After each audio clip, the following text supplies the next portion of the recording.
Okay, everybody, I am going to try this again. Good afternoon to you. I am Chris Roebuck with Live My Life Debt Free. I am in a public place, and hopefully I won't lose everybody this time. I'm going to give just a couple more minutes for people to get back on and join me again. I lost my connection earlier. I'm Chris Roebuck with Live My Life Debt Free, the founder and CEO, and I'm in a public place, so please forgive me for the background noise, but I wanted to stop in today to talk about how to transform your finances post-divorce. So I'm going to just flip the screen over.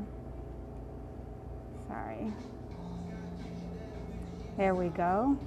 How are you? How are you? And for those of you that will replay this message, I am really excited about being able to stop by just for a few moments to talk to you about how to transform your finances post-divorce. More than 50% of Americans, or 50% of marriages end in divorce, and you know that's a pretty large number. And many times it's a very difficult thing to go through, and but there are some things that you need to do after you're divorced, and as far as your finances are concerned. So I'm just going to keep broadcasting. I did have some individuals that were on, and we got disconnected. So thank you for joining and replaying. Should you come back on and do so. So I won't be before you long, but I wanted to talk to you about your finances before you were divorced. Were you on any loans as a joint owner, or are you on a deed of trust still and you're divorced? So let me just say that again. Were you a joint owner on any loans, any bank accounts? Thank you for joining again, Dr. Joyce. I am just asking a couple of questions right now of some individuals that may be going through divorce or already divorced. And the questions are, and I really want everyone to think about it, is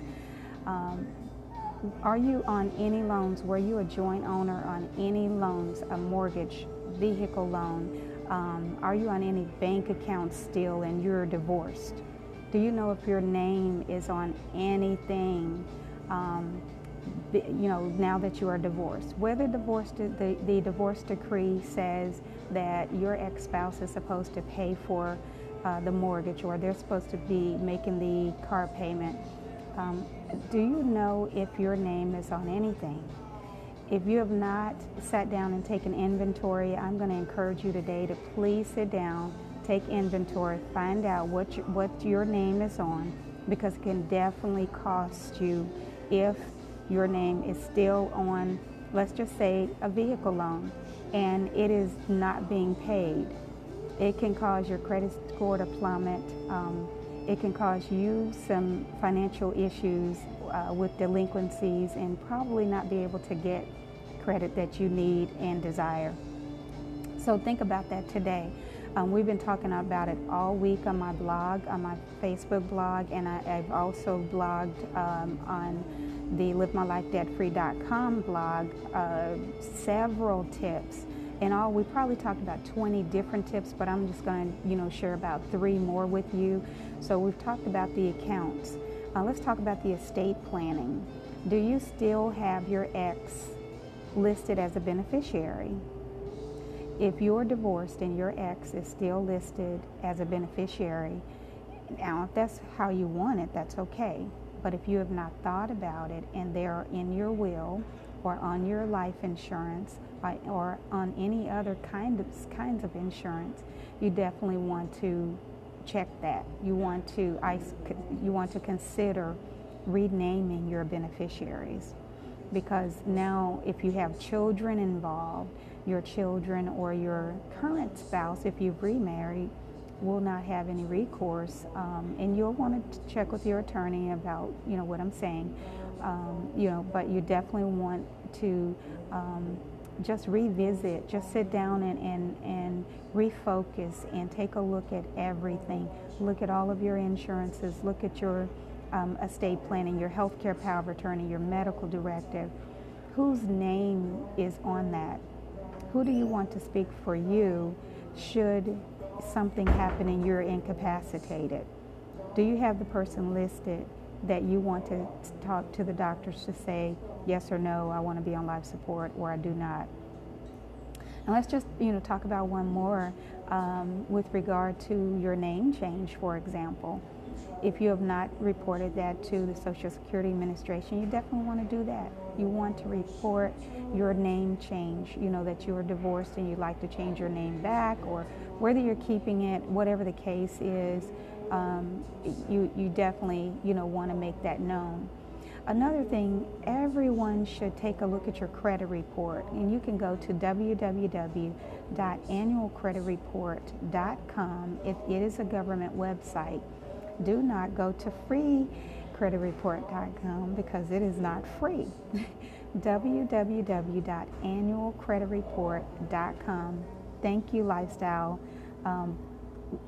Buzz, for joining. www.annualcreditreport.com, and take a look at everything that's on there. Check your mailing address, check your last name, check all of the accounts that are there, loans, whatever it is, and make sure that they belong to you. If they do not, start disputing those now. I did say the last tip, but there's one more that I think is very important that you need to take a look at post-divorce. You want to get your own financial advisor, because if you and your ex-spouse were using the same financial advisor and everything is still in the both of your names, you want to go and investigate that. You want to hire your own attorney now, should both of you have been using the same attorney, and you want to get your own insurance, agents and so forth. I know I've talked about a lot.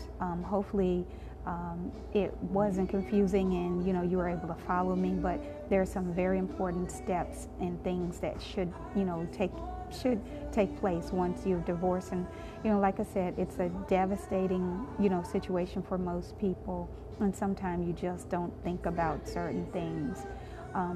But those are some things that I would say that would really benefit you, and could really make a big difference in the way of whether your credit scores are increasing, if something is wrong and you can't understand why they're so low, and you haven't changed, your loans, you haven't, something that I want to say, if you have a mortgage with your ex, the best thing to do is to refinance that mortgage with whomever will be keeping the house or however, but to buy that person out.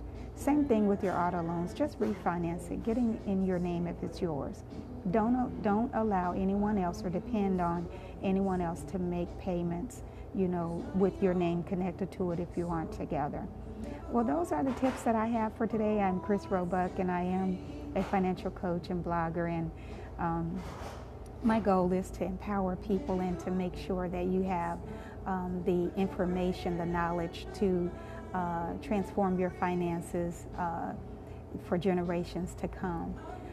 So you can find me at livemylifedebtfree.com. You can subscribe to my blog there, or follow me on Facebook, livemylifedebtfree.com. Thank you for joining my broadcast today.